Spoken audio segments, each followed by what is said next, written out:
Good evening, everyone. I'm Deborah Arbeck. Tonight, it is supposed to be a safe way to get home, but a Montreal woman has come forward with a shocking story. She says she was assaulted by a cab driver.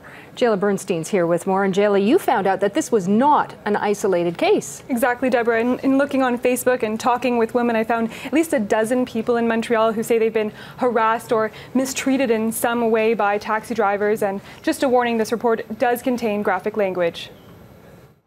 Last summer, after a night out at the bar, Andrea says she hailed a cab, jumped in the back seat, and asked the driver to take her home.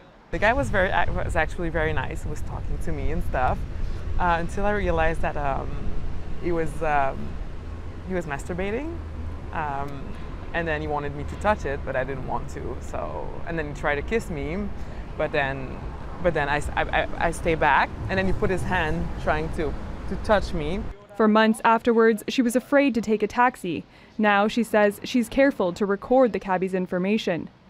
Catherine Cormier works with a group that encourages people to speak out against sexual harassment. She recalls a similar experience. The man sort of turned around and started critiquing my body or talking about what I was wearing, and then he reached in and groped me, which was really scary. The president of Diamond Taxi says his company has never received a complaint about sexual harassment. Sexual harassment is a criminal offense, and I know that drivers are very prudent about those issues because the consequences are very important for them. Hua says Diamond takes the issue seriously and would report any incident to the Taxi Bureau.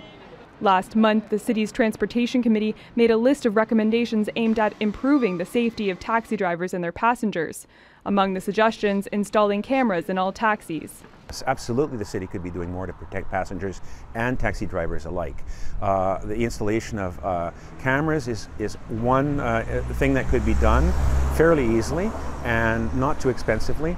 Andrea says having a camera in the taxi would make her feel more safe. Andrea didn't file a complaint about her incident. She says it happened too fast to jot down the cabbie's number.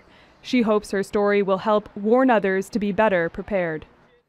And for anyone who has experienced this type of incident, it's important to take down as much information as possible about the taxi driver that can be reported to police, to the taxi company, as well as to the city's taxi bureau. All right, good advice. Thanks so much, Jayla. Thank you.